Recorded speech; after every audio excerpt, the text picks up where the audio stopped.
Bradley Stewart. You may recognize me from Screamin' Pirate EDC. Today I'm here at River's Edge Cutlery, and we're starting a new series called Beneath the Knife. Going to have some very interesting guests, and today we have Joseph Vero. Joseph, it's always good to see you, man. How's it going, Brad? Yeah, Thanks for having me, man. You and I have known each other for quite some time. It's been a while, yeah. I remember early CAD designs and prototypes. Yeah. It's been a long road. It very much has. I remember posting those, being told, no, don't post the CAD until you have a knife. I was like, I want people to see the CAD though. And I'm glad I did. People were jazzed about it. So speaking of that, how did you transition from collector to, basically professional designer? Like what was the moment that you felt like you transitioned from one to the other? So I wanted to design a knife and got the prototype made. It almost seemed just like a little hobby thing that I wanted to do. When I got them in my hand, I remember standing at Blade Show. I got them at Blade Show, and before the doors opened. So I get them, and I kind of go off to the side because they could be terrible, and I may not want anybody to see them. So I take one out and I flip it, and I was like, oh, this is good. Like it actually works the way I want it to, because I did prototyping, 3D printing, and and 2-axis CNC, but it was good. Yeah. And I was like, okay, so there might actually be something to this. Yeah. Brought it into the Blade Show, showed it to some friends that I was, and they were just like, this is actually good. And I'm like, please don't lie to me about this. Like, is it actually good? Yeah. Showed it off, and people seem to dig it. Yeah. I remember, I think it was the first day, I messaged you, you were in the pit after the show. I went over to that long table you were at, and you were like, you need to see this. And you handed it to me, and I went, ooh. Like it was the reaction. Everybody, they were just looking at the knife and they're going, nice. And I would tell them about it, and then they would flip it open and they go, oh, like the action, the feeling of it opening, and then it being a tanto, which was a little bit, I don't think people were expecting. Right. That was the impulse. Yeah. And people seem to dig it. So. Well, speaking of people digging it and really enjoying it, I know knives have sentimental value. Is there any particular design of yours or any particular knife that really holds more value than some of the others? So the first, I like to say I make high-end production knives, right? Those are, there's multiple tiers of knives, and I think mine are in the high-end production knife realm. The first high-end knife I ever got was Chris Reeve Savenza. Like a lot of people, right? That's like that knife. And my wife got it for me as like an engagement present. Nice. It's the most sentimental knife that I have. It has a special place in one of my Pelican cases. Fair enough. I only carry it on very special occasions. Yeah. And it is it's very, very important to me. Nice.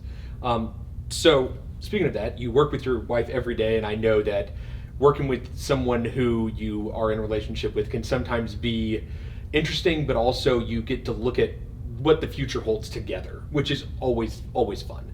What is the future for Vero Engineering? Like what's a future project or something that is just on the horizon for you guys?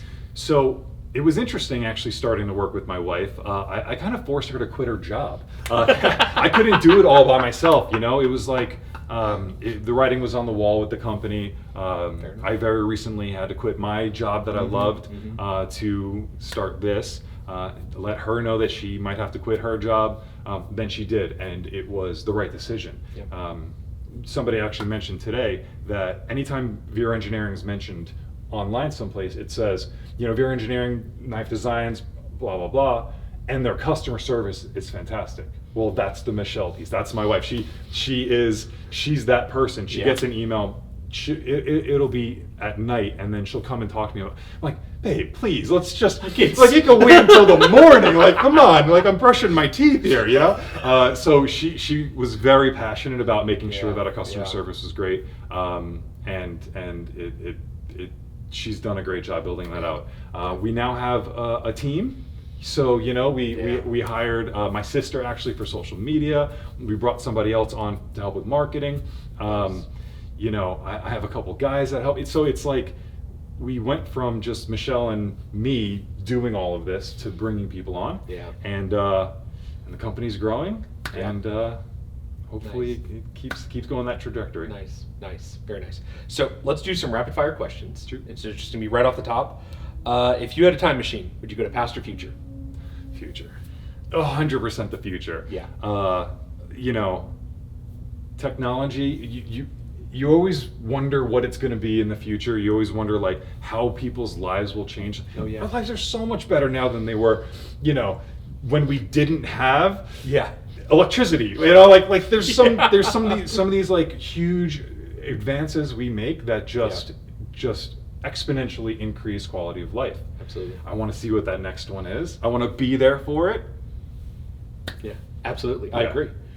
So, if you were a superhero, what would be your superpower? Oh man. I would time travel. Because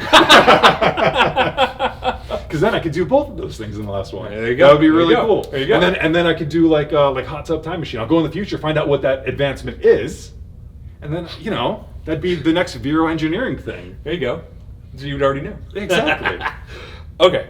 What's your favorite holiday? So I have to say Christmas, and I think Okay. that's the kind of the go-to answer. Everybody loves Christmas. It's winter time and good food and stuff like that.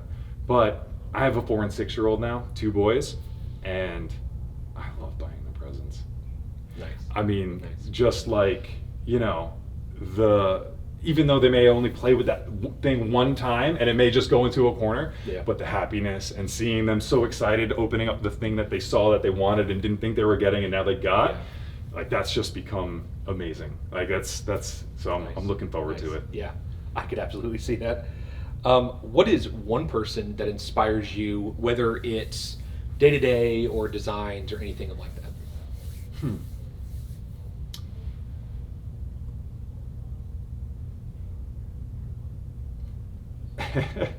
So that's a great question. Now now that I just told that story about my wife, like her work ethic is, I'm a bit of a workaholic, and I know my wife would probably say that I work too much.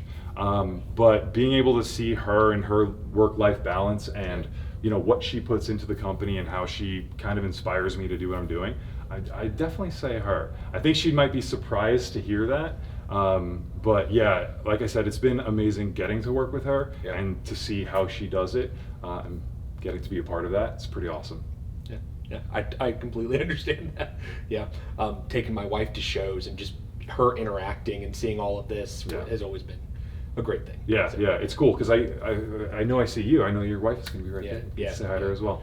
So, last question: what knife do you have on you today? Actually, I have a couple knives, and Hey. they're complementary knives. Okay. So we just did our Axon fixed blade. So it's a M390 steel knife, multiple handle options, milled out handle, so it's nice and light. Yeah, yeah, nice. Kydex sheath. We actually designed a titanium clip for it, so you Yeah. can slide it in and out of your pocket. That is nice. And So I- it's an EDC fixed blade. yeah, and that clip is really nice in here because it's not going anywhere.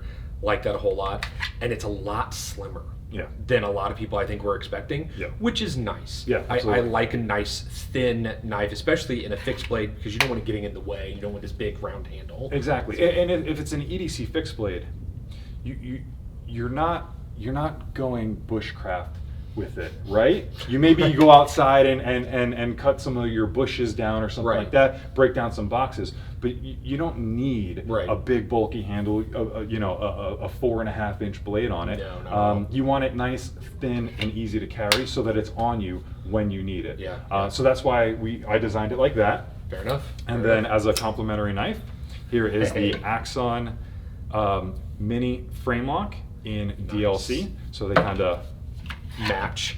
pair well together. Nice. Yeah, the Axon has always been a very popular design. I know it has for you. I know a lot of people really like it, and rightfully so. I think that Warnies are probably my favorite blade shape, and they just do all the work you They're need them so to do. functional. Yeah. But, I mean, it's always been, for you, especially having, the slots on there, nice. You can put your thumb there, gives you an index point. They're always good knives. Yeah, gives you multiple opening options as well.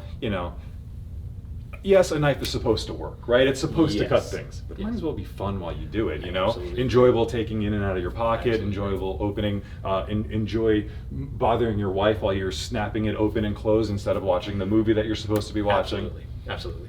Well, it's always good to see you. I always love seeing the new stuff you're coming up with, and thanks for Thanks, sharing. Brad. Really appreciate it. it.